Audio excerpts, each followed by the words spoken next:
How to make a t-shirt in Roblox Mobile. If you find this helpful, consider subscribing and liking the video. You can wear your t-shirt yourself, or even sell it. Start by exiting the Roblox app and opening a web browser, Chrome or Safari, both work.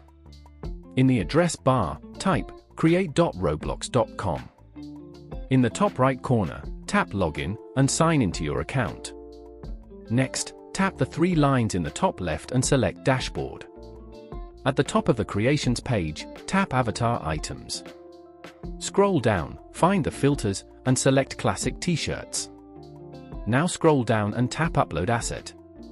Tap Upload again and choose your image from your device. Once selected, press Done. Scroll down, give your t-shirt a name, and optionally add a description. Then press Upload. After uploading, scroll down and tap on your new t-shirt.